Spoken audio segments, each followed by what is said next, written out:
Hey everyone, this is Kai from WCC, and today we're going to look at the new stuff that's coming out pretty much today in Australia.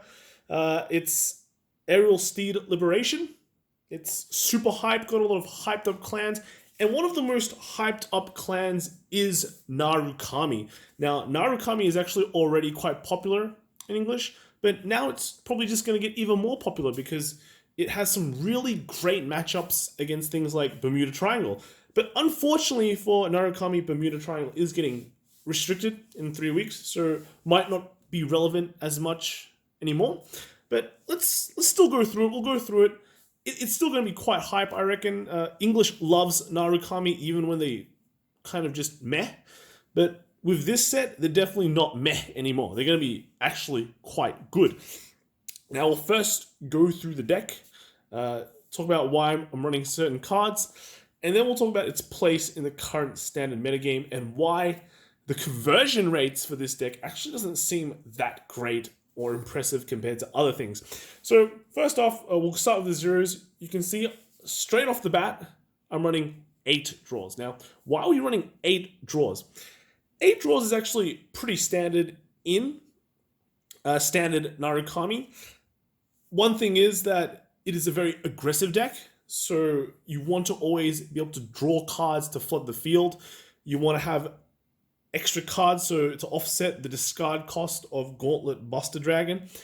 And then you want to be able to just play garbage draw triggers on the field if you draw them. Draw triggers are actually very important when it comes to offensive plays. A lot of people think it's just the crits. You crit often, you win quicker, that's what they think. But without draws, you cannot sustain flooding the board or anything like that. So we're going with 8 draws. It's important to run a high draw count, though you can probably drop it down to like maybe 7 or even 6. It is entirely up to you. It's running like 8 draws, you'll have an impact to your guard capabilities. So it's down to a bit more personal preference. Running 4 crits, because you actually do gain quite a bit of crit already with this deck. And then running 4 heals. And then with the starter, I'm running the new starter. I'm actually, apparently, I run the wrong starter all the time. So let me know in the comments if this is the correct one. I'm not too sure on what is supposed to be the correct starter. So yeah, let me know. I'll try and improve next time. Moving on to the grade 1s. We're running good old Demolition Dragon. That thing doesn't change. Having an on-hit draw as your first Vanguard is always good. And then you have your Phoenix. Still got the Phoenix. Still a great card to discard or guard with. You don't have any new ways to really proc it off in the battle phase. You're still relying on Detonics. So still a solid card. And then your Ricky replacement is this new Bolt Capture Dragon. Now you'll notice that one thing is it doesn't have a cost to move things, and then you'll notice again that it only moves 1. Now, this is not really a detriment because there are so many ways for Narukami to shuffle things around. And then you'll notice when you read even more on this card is that it can actually move cards behind the Vanguard circle. Now that is very big. If you've played old Narukami before, you know it's really annoying when you've got a Detonics on the field and they just play a card behind their Vanguard and you always have to discard a card. Who wants to discard a card? We're playing with like a Bermuda format now, right? Bermuda's got good cards. Narukami needs some good cards. So this is a pretty good card.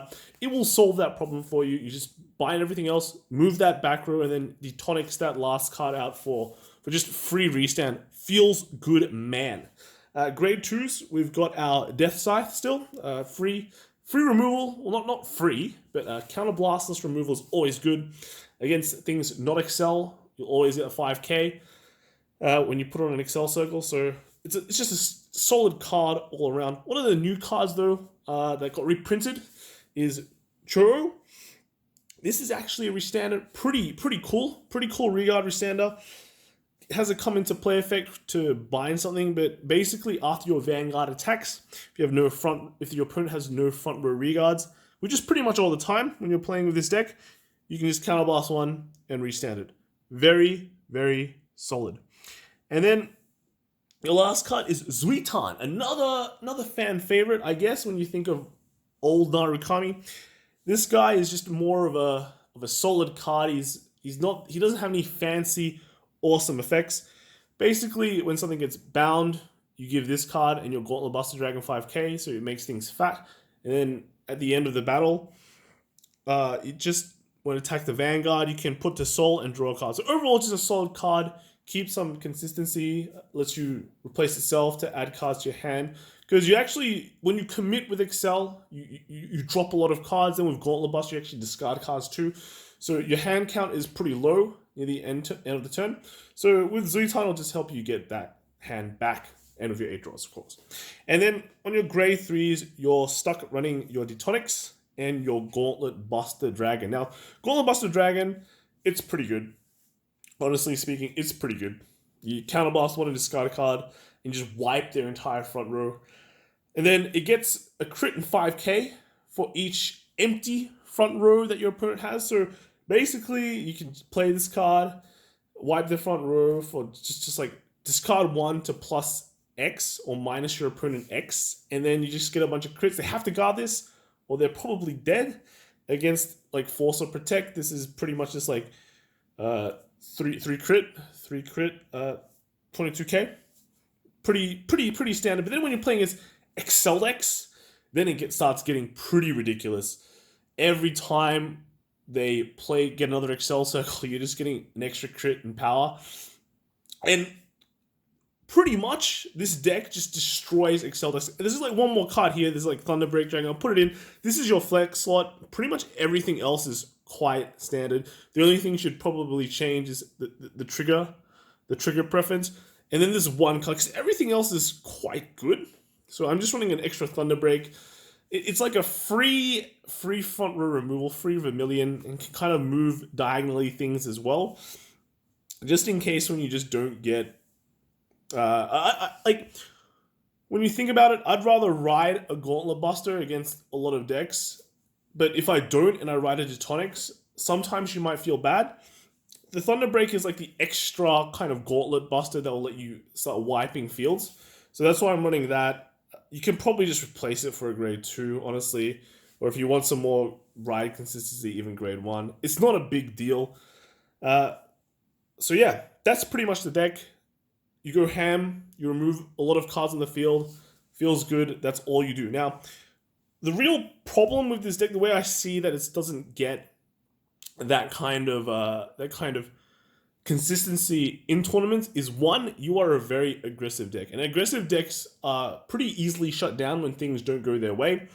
If you commit a field to beat down your opponent, they get a trigger, feels bad. If you ride the wrong grade 3, that happens. If your opponent just doesn't care, plays down a full field to bash you, and then you go, man, I'd really like a Gauntlet Buster Dragon now, but you draw a Detonics instead, then you just basically don't do anything.